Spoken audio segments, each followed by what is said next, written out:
Why is it important to know who your audience is?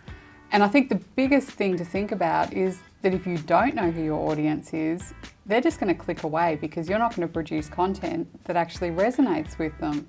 This is such a big question, knowing your audience, but maybe it's helpful to have a bit of background about where we're coming from. So we've been running a video and communications company for 12 years now, and we've been in the industry for about 20, and unfortunately we see too many people flying blind or getting ripped off. So this show is all about giving you the hacks and tips that you need to make the very most out of your video production. So what we're talking about today is why you need to know who your audience is, because they will literally click away if you don't engage them really quickly right at the very start of your video. If it doesn't resonate with them, if they don't relate to the presenter, if they don't like the look and feel, if they just don't connect with it, they're gone. So what's the first step in this? What do we need to break down first, do you think? Well, I think the first thing you need to be thinking about is how are you going to relate to your audience? Yeah, that's right. Relatability is absolutely critical. So you need to know who your audience is so that you know how to serve up that information in the first instance. I remember listening to an audiobook recently from Neil deGrasse Tyson, who's an incredible public speaker, and we've seen him speak. And he was talking about the absolute importance to know who his audience is. It's going to be totally different the way he presents if he's presenting to a high school audience compared to university graduates or a group of professionals. So he's tailoring his public speaking every single time he steps on stage, and you really need to do the same thing when you're making a video. Yeah, it's interesting you bring up Neil deGrasse Tyson because that was an amazing event that we went to. It was like being a big theatre event. There was hundreds of people in the audience, and he spoke, and he was so engaging. And I remember afterwards just feeling so inspired by everything he had to say. And I think that's really important because even though I don't necessarily relate to Neil deGrasse Tyson, I'm not a scientist, I don't have a science background, but because he was so relatable and he brought it into terms and ways to understand the concepts he was trying to get across in language that really I could connect with. Absolutely. Big Guy, do you want to weigh in on this? Speak to people in a way that they can relate to, and they are more likely to listen.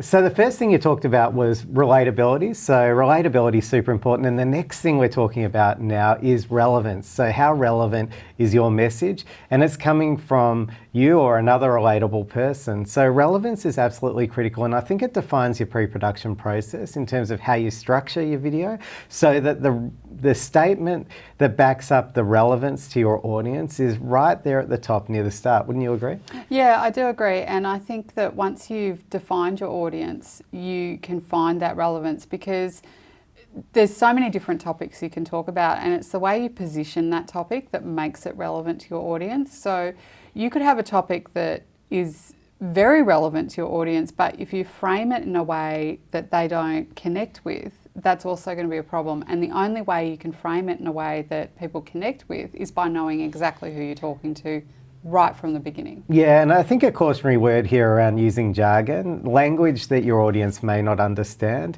may be that thing that brings the shutters down so that they don't think it's relevant to them. So it's really important that you're speaking to your audience at their level and using language that's accessible to them so that you're not throwing out all of this technical jargon that might be really off-putting and they might say, this isn't for me. And that's the last thing you want. You want them to be saying, this is for me. What do you think, voiceover guy? You're spot on, Mike. Tech words and jargon are not known to everyone. Keep it clear. Yeah, I'd agree with that.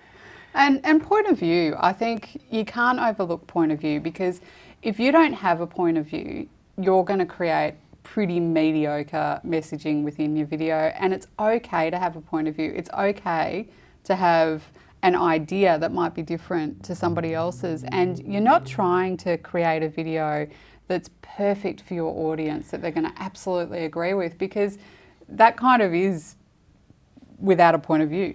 Yeah, and I think if you look at this series that you're watching now as an example, I think our main audience for this is really communications professionals, the types of people that we work with every day who are communications people, PR people, marketing people, communications folks, that really we can offer a behind the scenes, behind the curtain view of the production process so that they're more informed, that they're not getting ripped off and they're more empowered. So this is for you guys. That's our point of view. What do you think?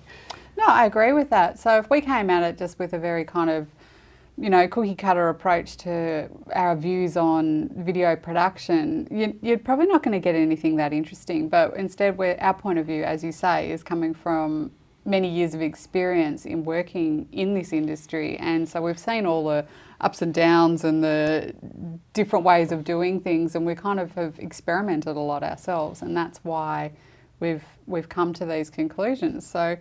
And we'd love to hear from you guys. So if you guys have got questions about the process, about we're trying to answer questions we commonly hear in our day-to-day work, but we would love to hear from you guys. If you have questions as well, we'd love to answer them. So what we've been talking about in this episode is why it's so important to know who your audience is in order to create content that connects with them and stops that switch off factor. The 3 big takeaway points from today are relatable. You need to be really relatable to your audience, so you need to know what they want and serve up something that they want. Second point is that you need to be relevant, super relevant to them, which is related to this idea of relatability. And then thirdly, we talked about point of view. Where are you coming from and how that can help your audience? So hopefully that's been really helpful. Please subscribe to this channel because it helps us know that the content's relevant to you and helps us to produce more content that is tailored for you. So just go and hit that subscribe button and we'll be back next Tuesday.